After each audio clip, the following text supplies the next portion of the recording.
Hello everyone, we're doing something different today. Recently I've been in the mood to revisit this book of quotations that I've collected over the years, and I thought, why not share it with everyone else? This is a journal that I got when I was 12, 13, maybe even 14. It's got an adorable picture of a kitten on the front and back, spiral bound, lined paper. It's only about halfway full, because it's not like I got to a certain age and then quotations from books ceased to make an impression on me. I read nothing that was worth writing down. No, I just stopped putting them in here. What's most likely to happen nowadays is that I come across a line I like, and I grab my phone, take a picture of it, and then the picture sits in my phone, and I never transfer it here, which I would like to do. I would like to have all of those quotations that have stood out to me over the years compiled in the one little notebook. I guess that's a project to do sometime. These are not necessarily the most profound quotes. Some of them are more profound than others. There are also things that I put in here just because I thought they were funny or I thought they were clever. And keep in mind, this dates back to my early teenage years, so there might be some things that are a little embarrassing, or I might say now, why did I think that was so important that I had to write it down? So I'm going to go through this journal of quotations, and I will read them and tell you what they're from, if I happen to write that down, who wrote them, and I hope it's entertaining. It might be informative, it might not be, I don't know. We'll see how it goes. The first couple quotes that I chose to put in here when I was 13, we'll say, are kind of, well, they're telling of the kind of thing that I liked when I was that age. These come from Time Enough for Drums by Anne Rinaldi, which is a American Revolutionary War young adult romantic novel. These are romantic, angsty quotes. The first one was right after the two main characters kissed, so that made an impression on me. Here's the quote.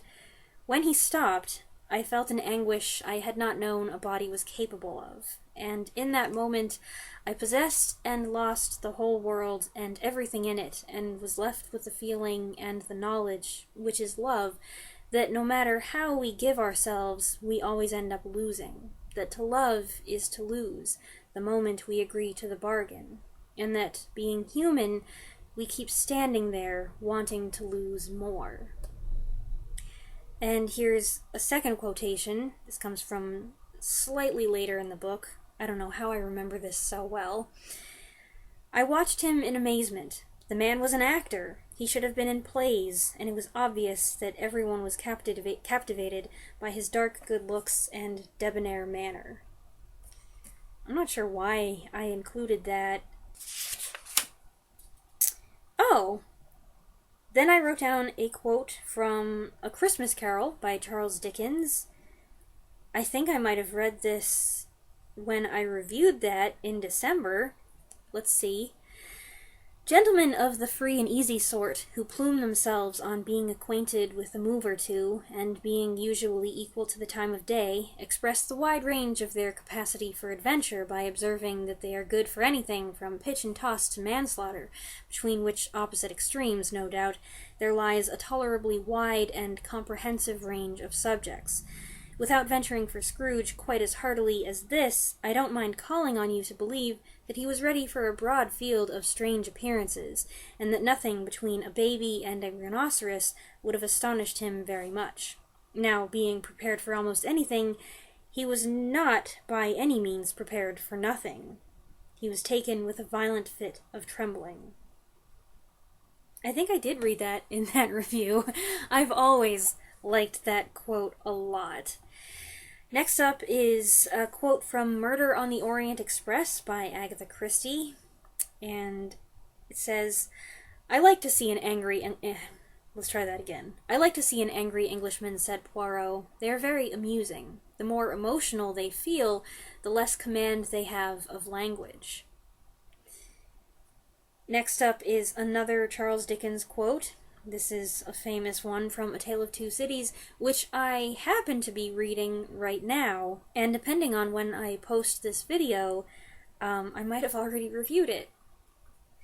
It was the best of times, it was the worst of times. It was the age of wisdom, it was the age of foolishness. It was the epoch of belief, it was the epoch of incredulity. It was the season of light, it was the season of darkness. It was the spring of hope, it was the winter of despair. We had everything before us, we had nothing before us. We were all going direct to heaven, we were all going direct the other way.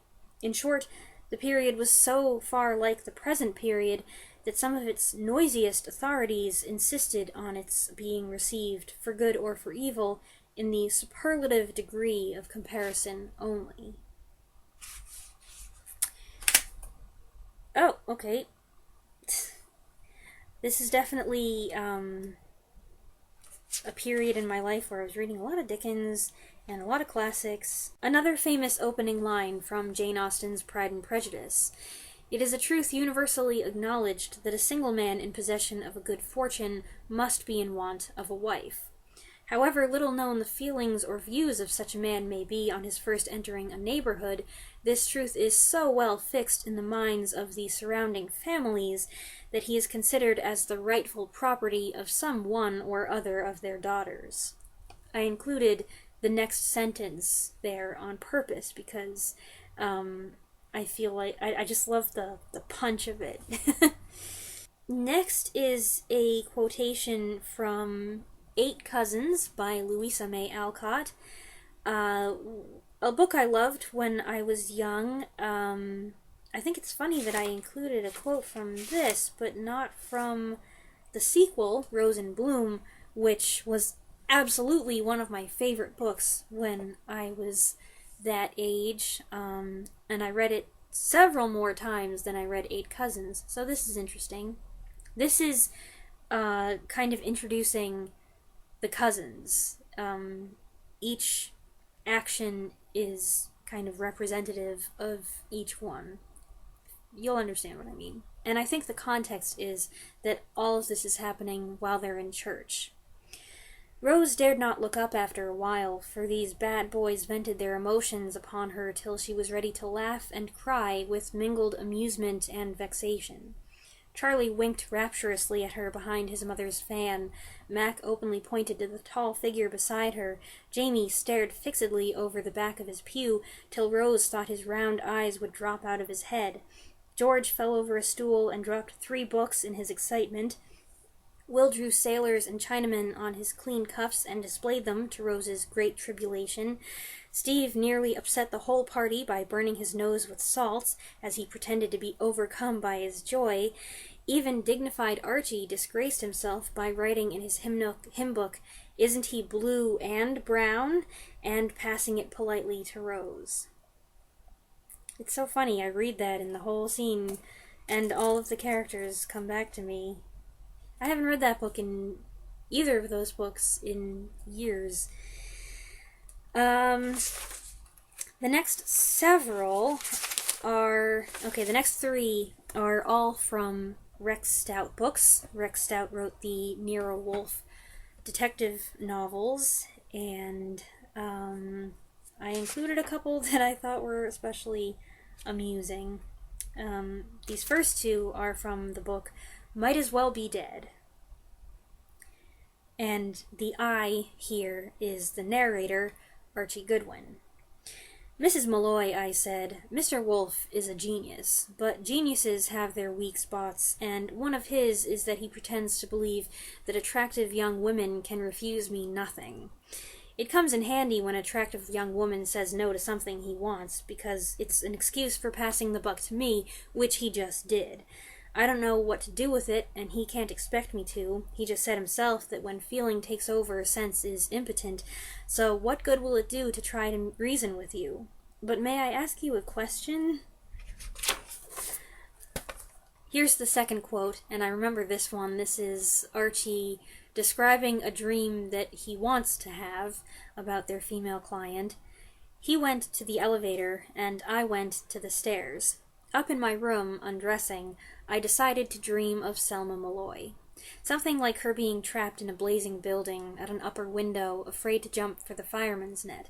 I would march up, wave the fireman aside, stretch my arms, and down she would come, light as a feather, into my embrace. The light as a feather part was important, since otherwise there might have been some bones broken. I didn't consider this reneging my decision, because you can't hold a man responsible for his dreams.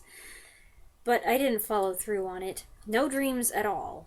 In the morning, I didn't even remember that I had been going to dream, but I never do remember anything in the morning until I have washed and showered and shaved and dressed and made my way down to the kitchen. With the orange juice, the fog begins to lift, and with the coffee, it's all clear. It's a good thing Wolf breakfasts in his room on a tray taken up by Fritz, and then goes up to the plant rooms. If we met before breakfast, he would have fired me, or I would have quit long ago. This next one is from The Mother Hunt by Rex Stout. There had been a few little developments. The client had admitted to Wolf, in my hearing, that she didn't know how to scramble eggs. I had admitted to him, in her hearing, that the scrambled eggs I had just eaten were fully up to Fritz's very best. He had admitted to her, in my hearing, that 40 was more minutes than you could expect a housewife to spend exclusively on scrambling eggs, but he maintained that it was impossible to do it to perfection in less, with each and every particle exquisitely firm, soft, and moist. I'm not sure I've ever spent 40 minutes scrambling eggs. I have spent at least half an hour on it, though, so maybe that's not too bad. Here is a quote from Charles Dickens that I have not marked, so shame on me. Oh, I think these all came from a book that my sister had. It was a book on Victorian home decorating, because she was doing a huge project on that for high school at the time, and in that book it had some quotations sprinkled through, and I copied down the ones I liked. It was home, and though home is a name, a word, it is a strong one, stronger than magician ever spoke or spirit answered to in strongest conjuration. Charles Dickens, again, not attributed to anything. I'll look this up afterward. It must have been on a Friday, for I was born on a Friday and never began a book or began anything of interest to me or done anything of importance to me, but it was on a Friday. I feel like I know what that's from. Was I born on a Friday? These next 4 are also from Dickens, and fortunately I marked where they came from. This one's from David Copperfield. Never to put my hand to anything on which I could not throw my whole self, and never to affect depreciation of my work, whatever it was, I find now to have been my golden rule. From the Pickwick Papers, there's change of air, plenty to see, and little to do, and all this suits my complaint uncommon. So long life to the Pickwicks, says I. That must be either Sam Weller or his father. 2 quotes from Dickens books that I haven't actually read. From The Old Curiosity Shop, I won't go so far as to say that, as it is, I've seen waxwork quite like life, but I've certainly seen some life that was exactly like waxwork. And from Dombey and Son, Waller, my boy, replied the captain, in the Proverbs of Solomon you will find the following words. May we never want a friend in need, nor a bottle to give him. When found, make a note of. Oh. Well, no, I'll just go. This is from a Georgette Hare novel, Sprig Muslin. Can't remember at the moment which one Sprig Muslin is. It's not one of my favorites, but I have a page... Where am I? This one. A page-long quotation from it, so here we go. Mrs. Ninfield drew a long breath. "Sir, are you her guardian, or are you not?" she demanded. "No," he replied, his voice grave, but his eyes dancing. I am an abductor. I met her only yesterday, and that by chance, snatched her up into my curricle, and bore her off, in spite of all her protests, to a gloomy mansion in the heart of the country. I need scarcely tell you that she contrived to make her escape from the mansion while I slept. However, it takes a good deal to daunt a thoroughgoing villain, so you won't be surprised that here I am, having hunted her down remorselessly. I am now about to carry her off to my castle. This, by the way, is perched on a precipitous rock, and besides being in an uncomfortable state of neglect and decay, is inhabited only by ghosts and sinister retainers of mine. From this fortress, after undergoing a number of extremely alarming adventures, she will, I have little doubt, be rescued by a noble youth of handsome, though poverty-stricken aspect.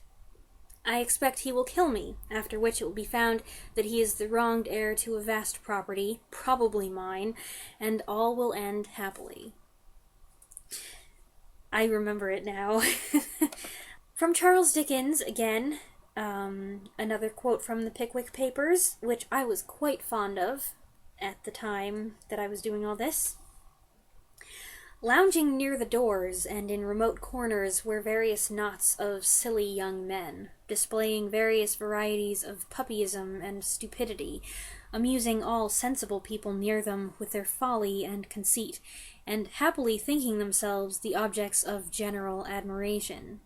A wise and merciful dispensation which no good man will quarrel with. That's a very timeless quote. Here's a little verse from an interlude by Swinburne. This stanza is quoted in one of the Emily books. I'm gonna guess Emily Climbs, the second one in the trilogy, by Ella Montgomery. And I wrote down the quote, and then later I went back and fixed it because I had remembered it wrong. And so I looked it up and wrote down the correct thing, and then wrote down what it came from. I must have looked it up. Here's the stanza. Your feet in the full-grown grasses moved soft as a weak wind blows. You passed me as April passes, with face made out of a rose. I remember that. That pops into my head at some of the weirdest times. Typically when I'm outside doing yard work, there are two things that come to me from Ella Montgomery, and not that this is from Ella Montgomery, but one of the many quotations included in her works. The other one that always pops into my head is, "If we were as tall as our shadows, how tall our shadows would be."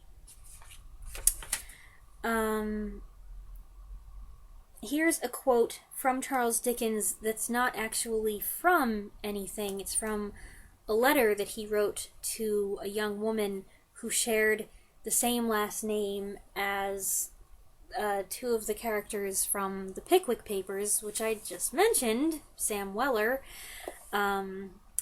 It says, "To Miss Weller, I put in a book once, by hook and by crook, the whole race, as I thought, of a feller, who happily pleased the town's taste much diseased, and the name of this person was Weller. I find to my cost that one Weller I lost, cruel destiny so to arrange it. I love her dear name, which has won me some fame, but great heaven, how gladly I'd change it." Here's something that, I don't know, must be just a general aphorism or something, because I didn't say who said it. "A fool will tell you what he'll do. A boaster will tell you what he's done. A wise man will do it and say nothing." Here's yet another quote from the Pickwick Papers. My dear Mary, I will now conclude. That's all, said Sam. It's rather a sudden pull-up, ain't it, Sammy? Inquired Mr. Weller. Not a bit on it, said Sam. She'll wish there was more, and that's the great art of letter writing. More quotes that I think I took from a book that my sister had of quotes. This comes from A Writer's Notes on His Trade by C.E. Montaigne. Montaigne? Montague. I can't read my writing. What I mean by reading is not skimming, not being able to say, as the world saith, "Oh yes, I've read that," but reading again and again, in all sorts of moods, with an increase of delight every time, till the thing read has become a part of your system, and goes forth along with you to meet any new experience you may have. I like that. That's really nice. Let's read it again. What I mean by reading is not skimming, not being able to say, as the world saith, "Oh yes, I've read that," but reading again and again, in all sorts of moods, with an increase of delight every time, till the thing read has become a part of your system, and goes forth along with you to meet any new experience you may have. Well done, C.E. Montaigne. Here's a quote from the essay Reading by Henry David Thoreau. How many a man has dated a new era in his life from the reading of a book? Well, nothing's jumping out at me, but here's a partial quote from Virginia Woolf. Pluck the petals from a rose, or watch a swan float calmly down a river. And a portion of a verse written by Gerard Manley Hopkins. Elected silence, sing to me the music that I care to hear. A quote from Jane Austen. To sit in idleness over a good fire in a well-proportioned room is a luxurious sensation. This says it's from Letter of Heloise to Abelard. What cannot letters inspire? They have souls, they can speak. They have in them all that force which expresses the transports of the heart. They have all the fire of our passions. They can raise them as much as if the persons themselves were present. Having lost the substantial pleasures of seeing you and possessing you, I shall in some measure compensate this loss by the satisfaction I shall find in your writing.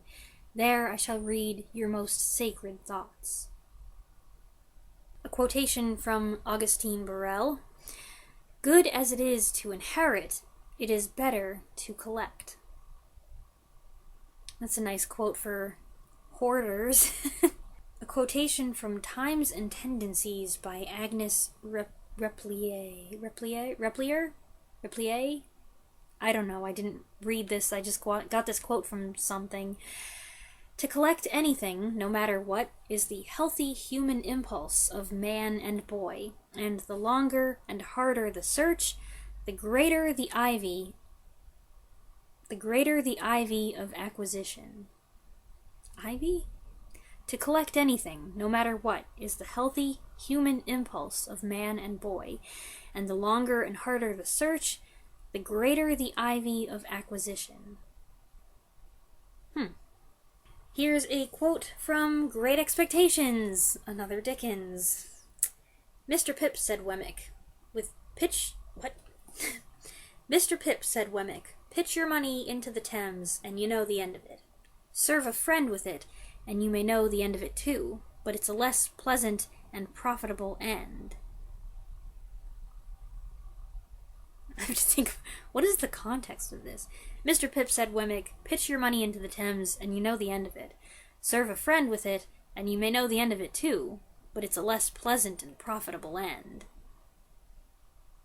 So he's saying it's better to throw your money in the river than to give it to a friend?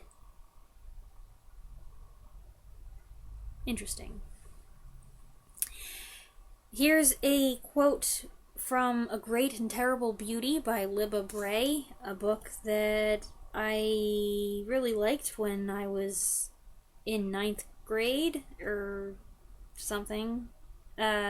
I'm not sure how much I really liked it and how much it was just that all of my friends were reading it and I got kind of caught up in the enthusiasm. I did like it. It has not stayed with me. It's just not really my kind of thing. But this is a quote from the very end of the book. I believe these are the last lines. "The wind shifts, bringing with it the smell of roses, strong and sweet. Across the ravine, I see her in the dry crackle of leaves, a deer. She spies me and bolts through the trees. I run after her, not really giving chase. I'm running because I can, because I must, because I want to see how far I can go before I have to stop." We have a quotation from The Phantom of the Opera by Gaston Leroux. Like I said, this is from 9th grade, so how many quotes do we have from the Phantom? Just the one? Okay. I started to write one, and I only got so far, and then I went and did something else. The quote that I did write is, "He had a heart that could have held the empire of the world, and in the end, he had to content himself with a cellar." Ooh, here we're getting deep now. War and Peace by Leo Tolstoy. I wrote down this quotation. "When an apple has ripened and falls, why does it fall? Is it because of the force of gravity? Because its stem withers? Because it is dried by the sun? Because it grows heavier? Because the wind shakes it? Or because the boy standing under the tree wants to eat it? None of these is the cause. All this is only the conjunction of conditions in which every vital, organic, elemental event occurs. And the botanist, who finds that the apple falls because the cellular tissue decomposes, and so forth, is just as right and as wrong as the child who stands under the tree and says the apple fell because he wanted to eat it and prayed for it to fall."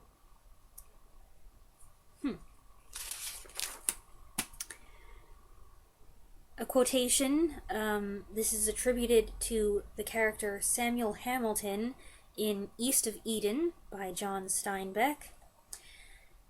"You know, if chickens had government and church and history, they would take a distant and distasteful view of human joy. Let any gay and hopeful thing happen to a man, and some chicken goes howling to the block." That is exactly the kind of quote that I would write down. I threw a little Shakespeare in here. Here's a line from Twelfth Night. "If music be the food of love, play on, give me excess of it." Not one of my favorite Shakespeare lines, but I guess at the time I really liked it. Last lines from A Tale of Two Cities. "It is a far, far better thing that I do than I have ever done. It is a far, far better rest that I go to than I have ever known."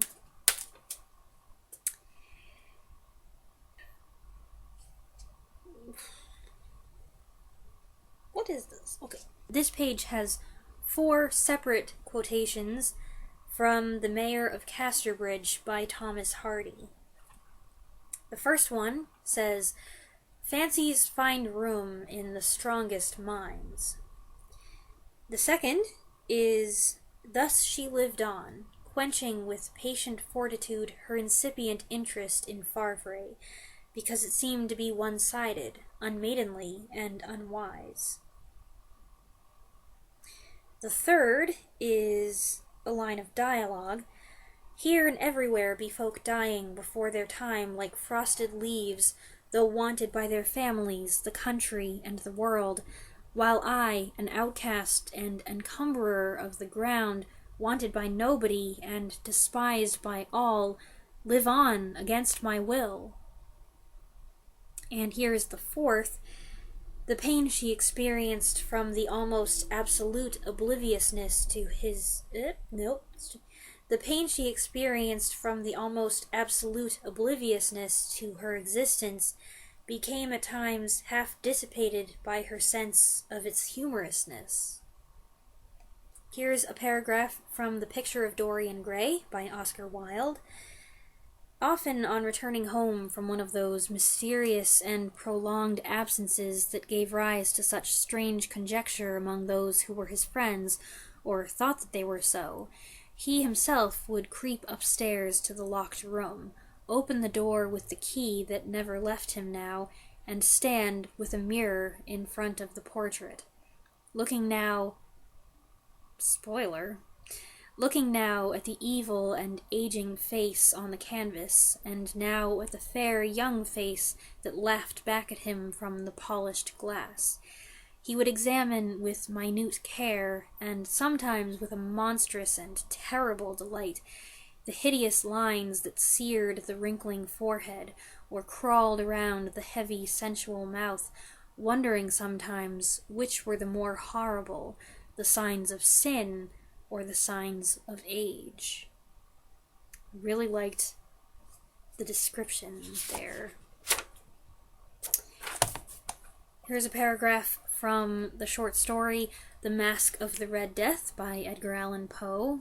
Before the last echoes of the last chime had utterly sunk into silence, there were many individuals in the crowd who had become aware of the presence of a masked figure which had arrested the attention of no single individual before.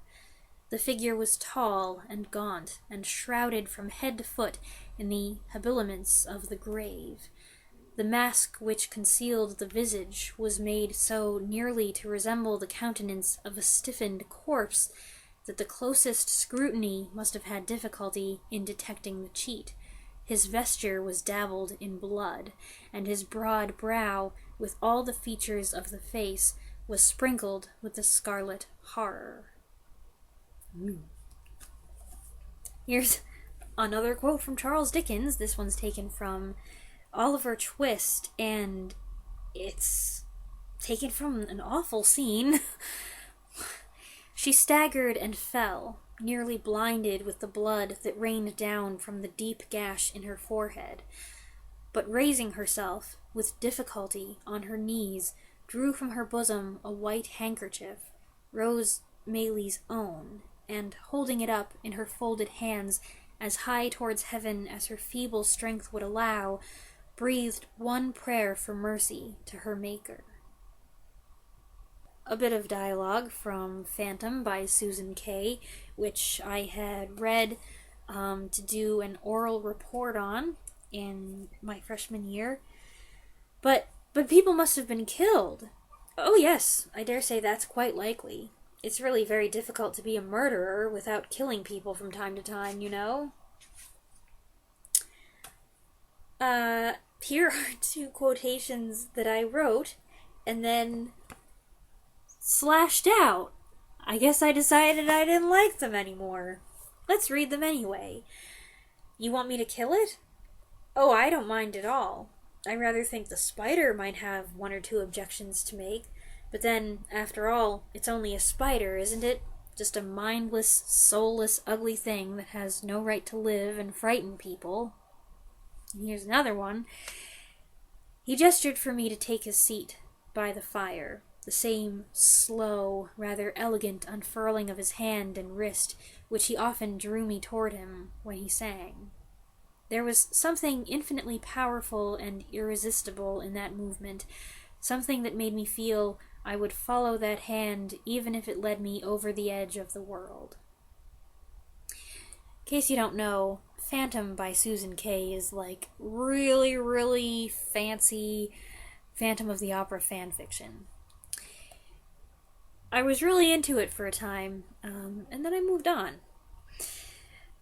More quotes from Charles Dickens. I had no idea. Well, I guess I did, but I forgot that there was so much Dickens in here.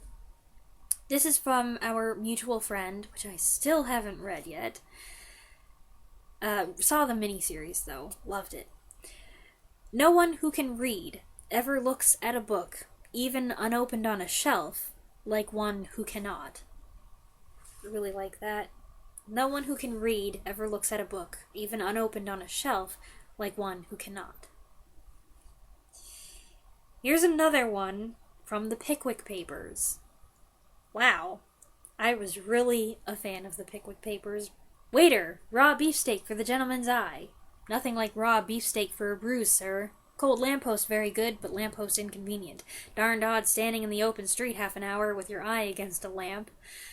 I should read the Pickwick Papers again. It's very droll. Oh, here's one of my favorite quotes ever. I think about this quote from time to time. This was said by Aldous Huxley.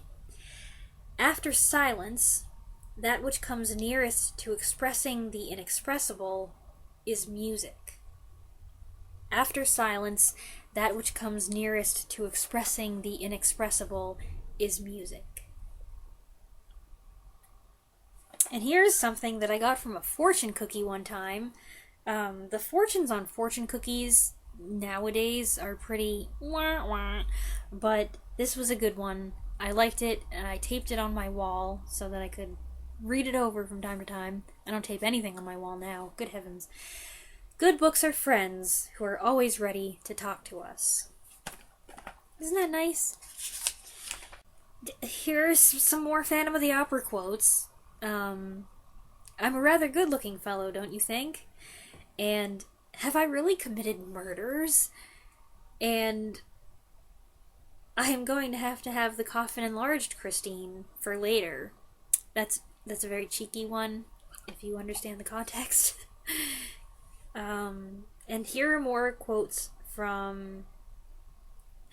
Oh, okay, these are more quotes from Phantom by Susan Kay, and I rewrote them out nice and neat, and that's why I crossed out these ones. I didn't like these ones because they were messy, and so I rewrote them here with a couple other ones, and alright, so this was me being a perfectionist, not a snob. The other two quotes that I added in here are... And it's really very difficult to kill someone when all your inner instincts would oblige you to take off your hat first. And the other one is, I don't have much call for handkerchiefs, my dear. There are certain advantages, you see, in being without a nose. All of these quotations that I chose from both Phantom and the Phantom of the Opera either make those books sound very strange or make me sound very strange for picking those quotations to write down here. It was a time of my life. Oh my goodness.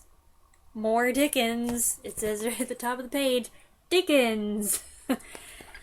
The first one is from The Mystery of Edwin Drood, but Rosa soon made the discovery that Miss Twinkleton didn't read fairly. She cut the love scenes, interpolated passages in praise of female celibacy, and was guilty of other glaring pious frauds. This is from Oliver Twist.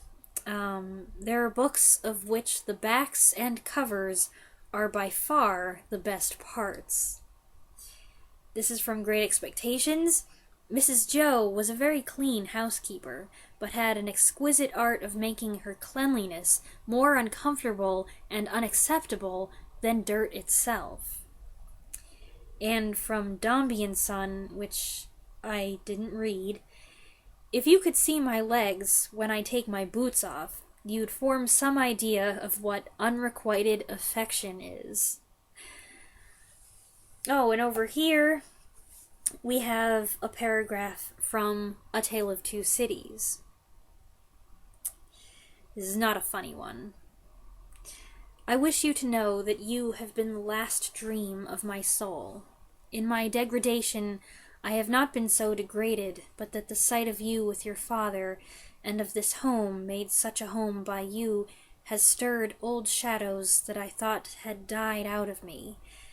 Since I knew you, I have been troubled by a remorse that I thought would never reproach me again, and have heard whispers from old voices impelling me upward that I thought were silent forever.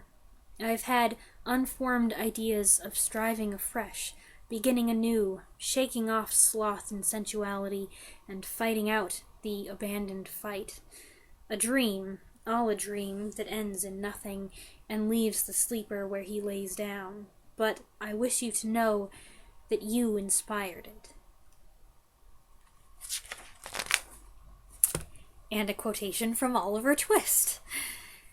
There is a drowsy state between sleeping and waking, when you dream more in 5 minutes with your eyes half open and yourself half conscious of everything that is passing around you than you would in 5 nights with your eyes fast closed and your senses wrapped in perfect unconsciousness. At such time, a mortal knows just enough of what his mind is doing to form some glimmering conception of its mighty powers, its bounding from earth and spurning time and space when freed from the restraint of its corporeal associate. Lots of words there. Got a blank page, and then a section of Terry Pratchett quotes. So this will be fun. I didn't mark what any of these come from, so I might look them up later. I might not. First one. Oh, I know what this is from. This is from Masquerade. Multiple exclamation marks are a sure sign of a diseased mind. Second quote.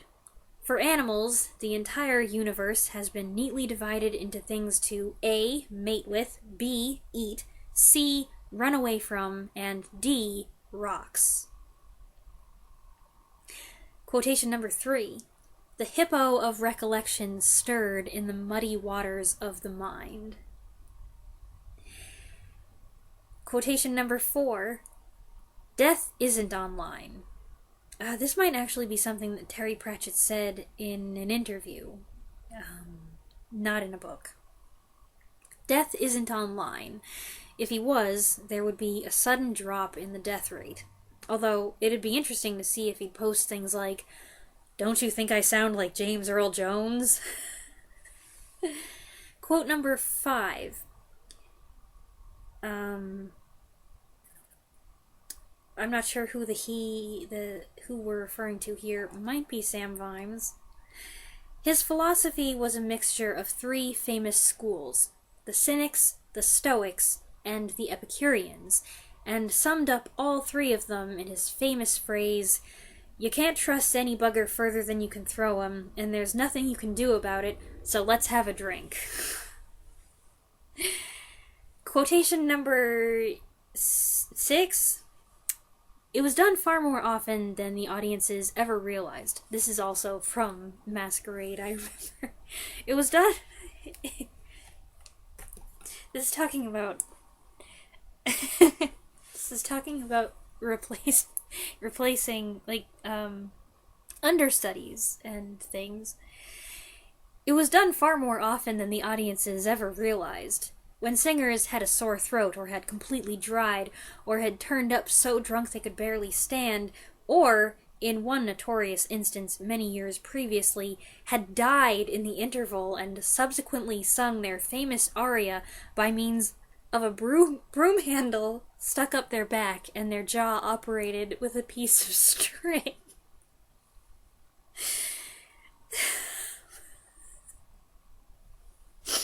Quotation number 7. Okay.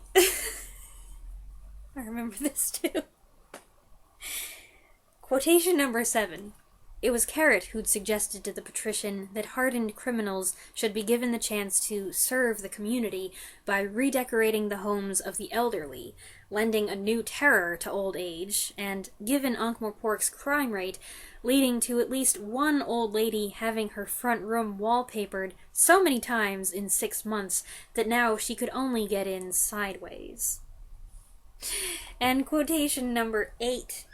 Vimes' grin was as funny as the one that moves very fast toward drowning men, and has a fin on top. Oh, there's 2 more on this page.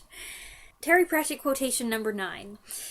There are, it has been said, 2 types of people in the world. There are those who, when presented with a glass that is exactly half full, say, "This glass is half full." And then there are those who say, "This glass is half empty."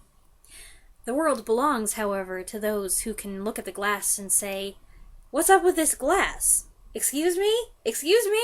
This is my glass? I don't think so. My glass was full, and it was a bigger glass. And Terry Pratchett quote number 10, inexperienced travelers might think that "arr" is universal, but in Betroby it means highly enjoyable. And in Hawandaland it means variously, I would like to eat your foot, your wife is a big hippo, and hello, thanks Mr. Purple Cat. One particular tribe has a fearsome reputation for cruelty merely because prisoners appear to them to be shouting, "Quick! Extra boiling oil!" And now here's a collection of Georgette Heyer quotes. We already had one, but here I devoted a couple pages to some more. A couple of these are just lines of dialogue, so it's a bit tricky to read. From Sylvester, or the Wicked Uncle, I put, a wealthy fribble, 3 parts idiot, and the 4th, never mind. From The Reluctant Widow, I put, incorrigible, John said. Did he tell you why he's been sent down? Yes, there was a performing bear, Carlian answered absently. I suppose that is sufficient to explain all? Well, it was sufficient to explain it all to me. And from Regency Buck, there is always a thought of marriage between a single female and a personable gentleman, if not in his mind, quite certainly in hers.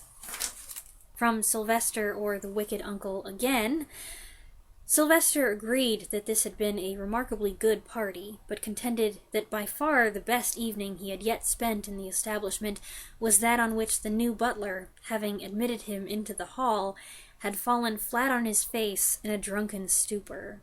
Another line from The Reluctant Widow, you should always add your compliments to any message you wish to render excessively cutting.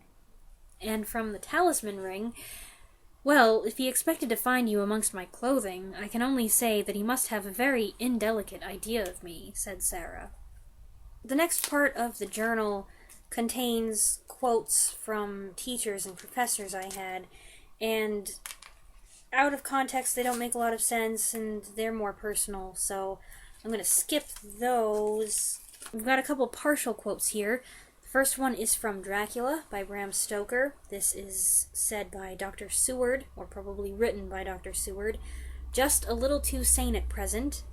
And the other is by Jane Austen in Mansfield Park.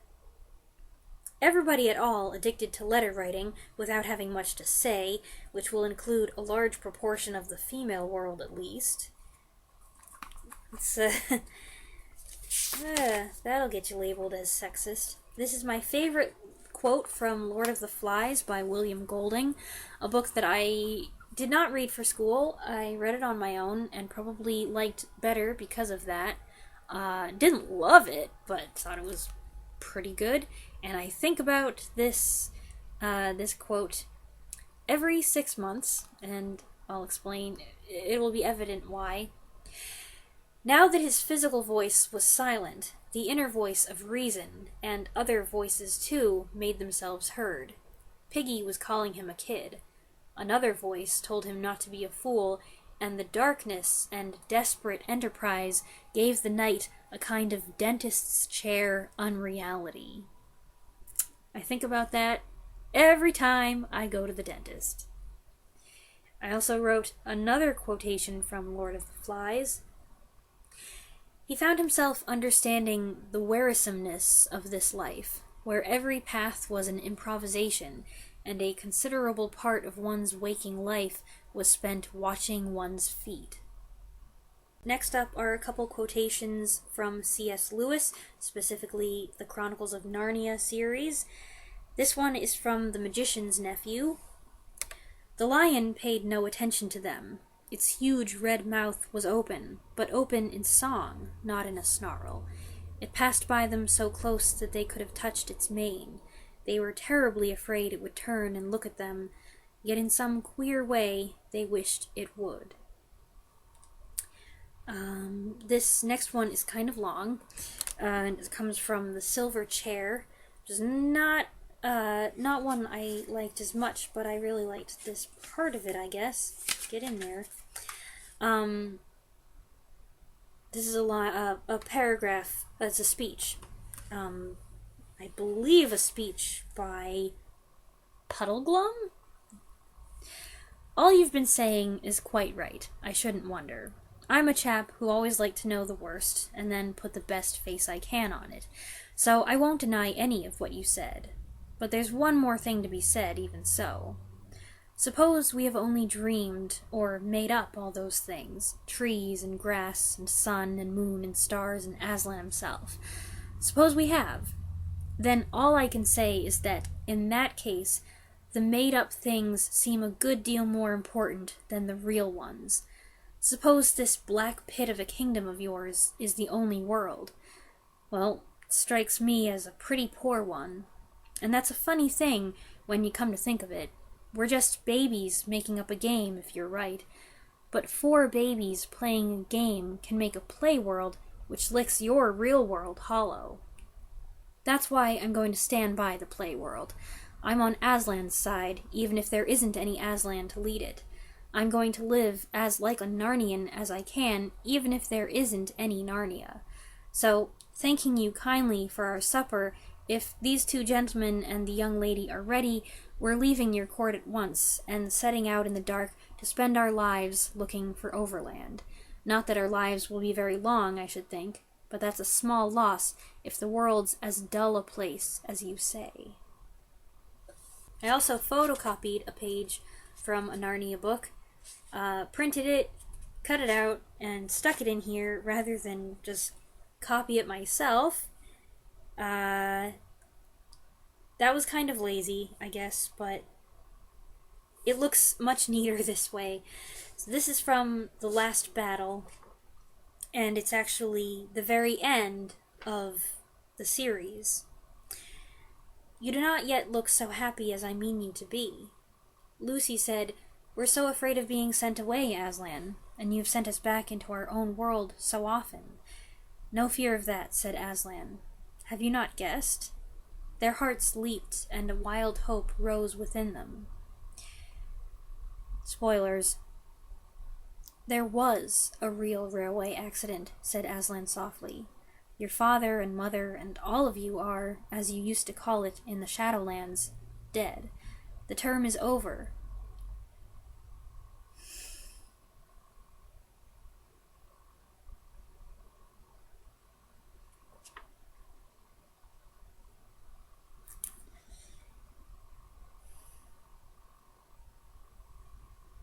I thought I could get through this. The term is over. The holidays have begun. I can't do it. This part of the book always makes me really emotional, obviously. The term is over. The holidays have begun. The dream is ended. This is the morning.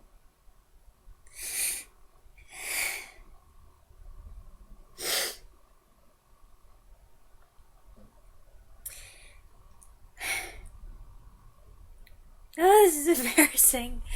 And as he spoke, he no longer looked to them like a lion. But the things that began to happen after that were so great and beautiful that I cannot rate them. And for us, this is the end of all the stories, and we can most truly say that they all lived happily ever after. But for them, it was only the beginning of the real story. All their life in this world and all their adventures in Narnia had only been the cover and the title page.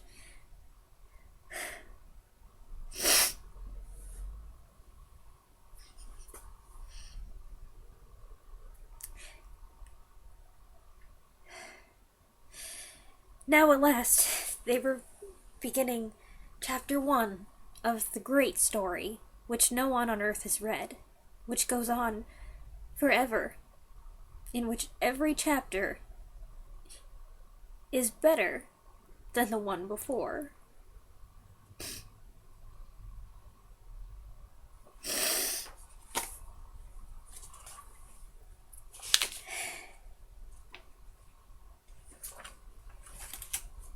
So, this was unexpected.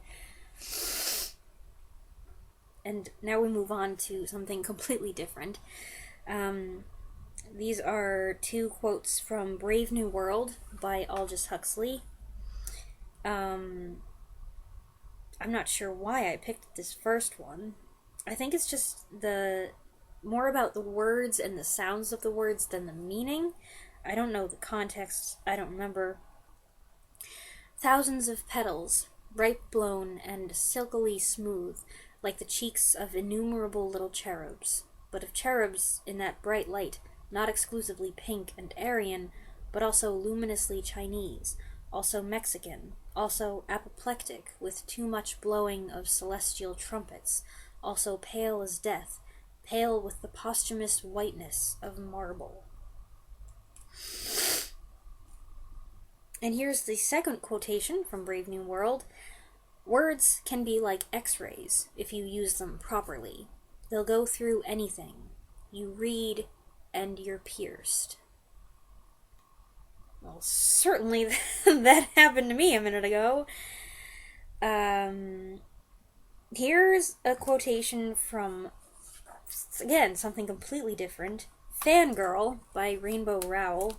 I'm not a huge Rainbow Rowell fan, but and I didn't particularly love Fangirl that much. But I did find some aspects of the main character in Fangirl relatable. So there were a couple quotations that resonated with me. Here's one. In new situations, all the trickiest rules are the ones nobody bothers to explain to you, and the ones you can't Google. Like, where does the line start? What food can you take? Where are you supposed to stand? Then where are you supposed to sit? Where do you go when you're done? Why is everyone watching you? Those are the things that make me most anxious when I'm entering a situation that I've never been in, that I'm uncomfortable with. I have had so many dreams about having to go eat in a big school cafeteria and just being totally lost. So I identified with that. The other quotation from Fangirl is, I'm scared of everything, and I'm crazy. Like, maybe you think I'm a little crazy, but I only ever let people see the tip of my crazy iceberg. Underneath this veneer of slightly crazy and socially inept, I'm a complete disaster. Now, I don't necessarily feel that way. I don't think I'm that awkward, but I get it. And especially the tip of the crazy iceberg and the veneer of slightly crazy. Yes. Then we have 3 quotations from Sense and Sensibility by Jane Austen. On every formal visit, a child ought to be of the party by way of provision for discourse. Meaning, well, if we can't talk about anything else, we can look at the kid and talk about what they're doing and how cute they are. Number 2, and Marianne, who had the knack of finding her way in every house to the library, however it might be avoided by the family in general, soon procured herself a book. And number 3, for though a very few hours spent in the hard labor of incessant talking will dispatch more subjects than can really be in common between any 2 rational creatures, yet with lovers it is different. Between them no subject is finished, no communication is even made, till it has been made at least 20 times over. And then it's really interesting how I have quotations from some books that I didn't even like that much. I have, one of these I'm going to skip, because I just don't feel comfortable reading it here. 3 quotations from Gone Girl by Gillian Flynn.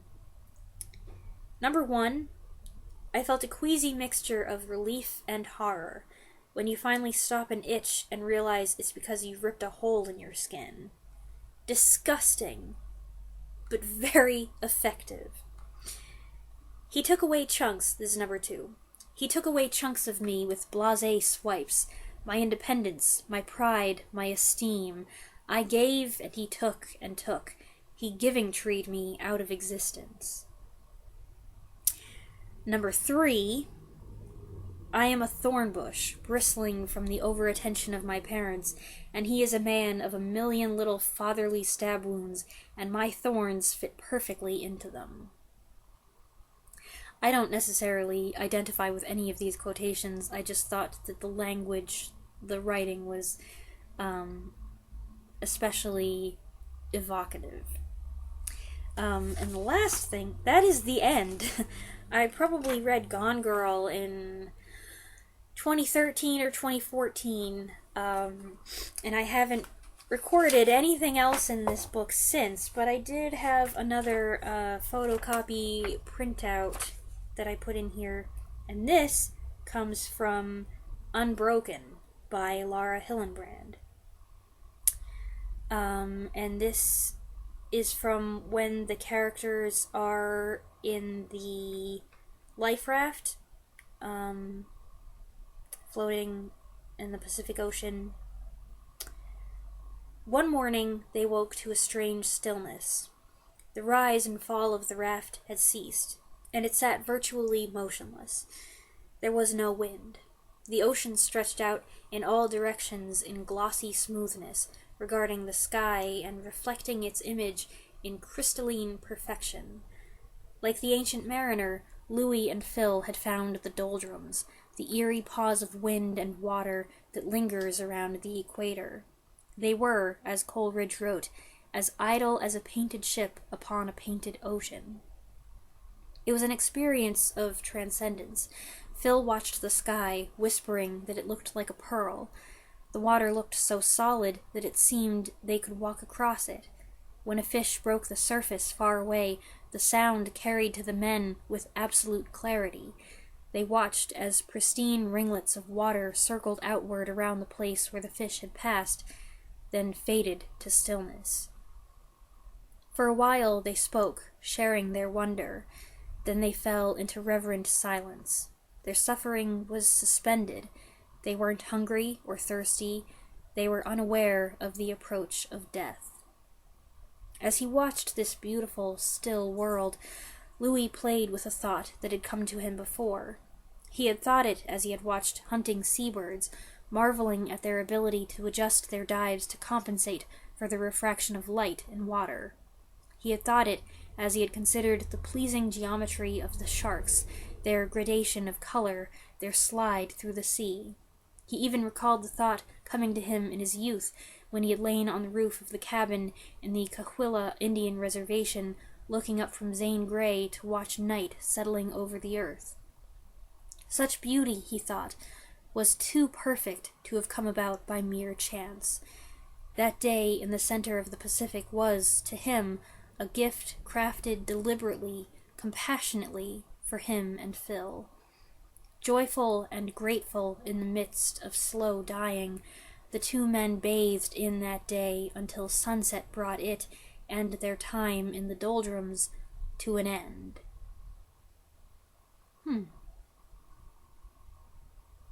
So, those are the quotations in my quotation notebook or quotation journal. I think I just call it my quote book. That was an experience that went a certain direction that I didn't expect.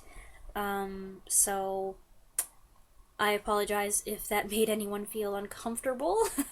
Thank you for coming along with me on this little nostalgic trip through some things that have made an impression on me over the years. I hope you liked this video, and I'll be back next time with something else, probably a review. I don't know, because I don't know when I'm going to post this. Whatever it is, I'll see you next time. Thanks for watching.